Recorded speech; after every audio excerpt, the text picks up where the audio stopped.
فردوس الرحمن ظلال فردوس الرحمن ظلال۔ اور جیسا کہ امام بخاری رحمہ اللہ ادب المفرد میں اس واقعے کو لائے ہیں کہ ایک شخص اپنی بوڑھی ماں کو یمن سے لے کر حج کرانے کے لیے آیا، اور اس وقت ایسی سواریاں نہیں تھیں، ماں سواری پر نہیں بیٹھ سکتی تھی، جو اس وقت کی سواریاں تھیں اونٹ کی، گھوڑے کی سواریاں، ان پر نہیں بیٹھ سکتی تھی، بہت عمر رسیدہ تھی، بہت کمزور تھی۔ تو یہ بیٹا، فرما بردار بیٹا، ماں کو اپنے کندھے پر بٹھا کر لایا اور اس کو عمرہ کرایا، حج کرایا اس کو، اور اس دوران وہ اشعار پڑھ کے یہی کہہ رہا تھا، جس کا ترجمہ مفہوم یہ ہے کہ ماں تجھے ایسی سواری ملی ہے جس سواری میں نہ تجھے کوئی دھکا لگ رہا ہے، نہ تیرے لیے کوئی ہچکولیں۔ تو وہ طواف کے دوران یہی اشعار، یہی کلمات اس طرح سے ادا کر رہا ہے، جس کا یہ مفہوم ہے۔ عبداللہ بن عمر رضی اللہ تعالیٰ عنہ نے جب اس شخص کو دیکھا کہ وہ یہ کلمات کہہ رہا ہے، تو آپ نے اپنے شاگردوں سے کہا کہ جب یہ طواف سے فارغ ہو جائے تم اسے میرے پاس لے آنا۔ تو جب وہ طواف سے فارغ ہوا تو انہوں نے کہا کہ چل، وہ فلاں شیخ جو ہیں وہ تجھے بلا رہے ہیں۔ پوچھا کون بلا رہے ہیں؟ بتایا عبداللہ بن عمر رضی اللہ عنہما۔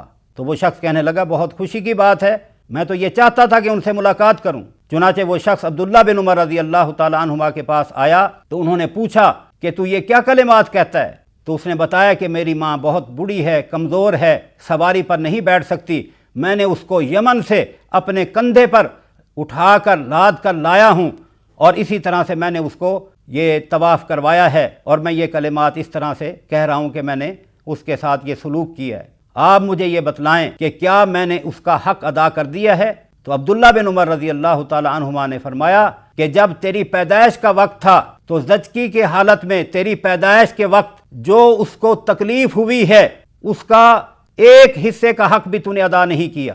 یعنی اتنا مقام ہے، اتنی حیثیت جو ہے وہ عورت ماں کی صورت میں اگر ہے تو یہ اللہ تعالیٰ یہ مقام دے رہا ہے۔ ایسے ہی رسول اللہ صلی اللہ علیہ وسلم سے جب پوچھا صحابہ نے، صحیح بخاری میں موجود ہے کہ ہمارا بہترین سلوک جو ہے وہ کس کے ساتھ ہونا چاہیے، کون ہمارے بہترین سلوک کا حقدار ہے؟ تو رسول اللہ صلی اللہ علیہ وسلم نے فرمایا تیری ماں اس بات کی حقدار ہے کہ تو اس کے ساتھ احسان سلوک کر۔ اس نے پوچھا پھر؟ فرمایا تیری ماں اس کی حقدار ہے۔ اس نے پوچھا پھر؟ فرمایا تیری ماں اس کی حقدار ہے۔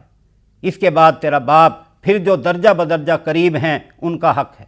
تو اللہ تعالیٰ نے عورت کا جو مقام ہے مختلف حیثیتوں سے اللہ نے اس کو بیان کیا ہے۔